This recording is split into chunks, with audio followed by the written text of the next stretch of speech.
Ukraine's President Zelensky's appeals to Western allies for military aid and support have been met with ongoing territorial losses to Russia, including the cities of Bakhmut, Kupiansk, Donetsk, and significant parts of eastern Ukraine.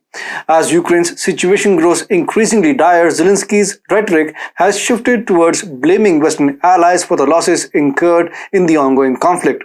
Hello and welcome, I'm your host Piyush. Let's begin with the video report. Ukraine's struggle in the ongoing conflict with Russia has brought about a wave of criticism and introspection. The nation's counteroffensive, intended to push back Russian forces, has faced significant setbacks and criticism. Ukrainian soldiers and veterans are now arguing that NATO's training programs did not adequately prepare them for the realities of the conflict. The brigade received only 3 weeks of NATO training in Germany, and they complained that NATO officers didn't understand the harsh realities of warfare in Ukraine. A NATO infantryman knows he is supported and can advance with the confidence that there's a high likelihood that he won't be killed or maimed. A soldier named Ihor said, NATO's way of war calls for massive preparatory airstrikes, artillery barrages, and demining before the infantry advances. And of course, Ukraine's military, without the modern warplanes, long-range missiles, and demining equipment they requested, has had to fight in a very different way than what standard NATO doctrine dictates. Now, according to Kiev, this is why during the first phase of the counteroffensive, Ukraine suffered substantial losses of soldiers and Western-supplied armor, as they got bogged down in some of the thickest minefields ever seen and had to switch tactics to this attritional second phase using small infantry units to try and find ways through.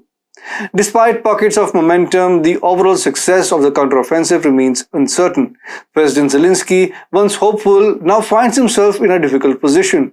He criticizes Western powers for delays in supplying requested military equipment and their pessimism regarding the campaign's goals.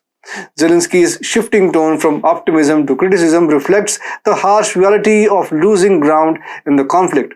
The blame has now shifted towards the West, highlighting the challenges Ukraine faces as it navigates this ongoing crisis.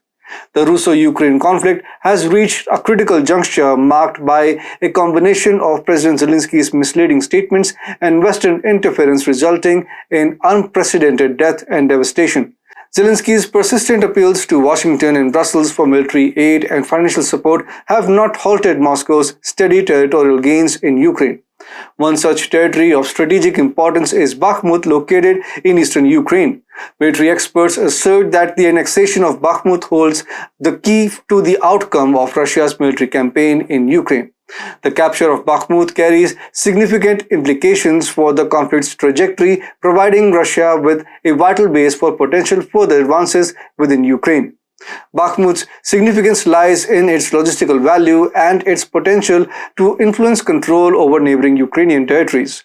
Moreover, Bakhmut's capture bolsters Russia's position in the Donbas region, which holds a substantial portion of Ukraine's coal reserves. For Moscow, capturing Bakhmut has been a crucial step in its broader eastern offensive. Russian forces steadily encircled and isolated the city, making it increasingly difficult for Ukraine to sustain its military presence there. In essence, Bakhmut's capture signified a turning point in Russia's ambitions within Ukraine. The conflict in Ukraine entered a new phase when Russian troops closed in on the city of Kupiansk in the northeastern region. The deteriorating security situation and constant Russian artillery attacks led to the evacuation of 37 settlements in the area, including Kupiansk. This made Kupiansk a coveted territory that is now within artillery range. The potential fall of Kupiansk has bolstered Russian morale while underscoring the challenges faced by Ukrainian President Zelensky's leadership. The counteroffensive has faced setbacks and casualties continue to rise, placing Ukraine in a precarious position. Not to mention, Ukraine's ex-defense minister Alexei Reznikov already offered a stark assessment of the country's counteroffensive against Russia. He challenged Zelensky's optimistic PR efforts. Reznikov conceded that the expected result of the counteroffensive were overestimated, framing it as a preparatory operation rather than a decisive conflict. He highlighted the formidable nature of Russian defense positions and expressed Ukraine's readiness for negotiations and a peace agreement, undermining Zelensky's ambitions. The destruction of a Ukrainian military asset and a significant rise in military fatalities have raised concerns, while Western pressure has placed Ukrainian forces in a difficult position. Zelensky has been confronted with a harsh reality check from his own defense minister as his optimistic outlook crumbled. As Reznikov's predictions materialize, Zelensky finds himself shattered and seeking to attribute blame to the West. The Ukrainian leader contends that the unconventional nature of the conflict, differing from standard NATO doctrine, contributed to their losses against Russia. Despite warnings from both Western allies and his own defense minister, Zelensky's persistent optimism now leaves him with little recourse but to shift blame onto others.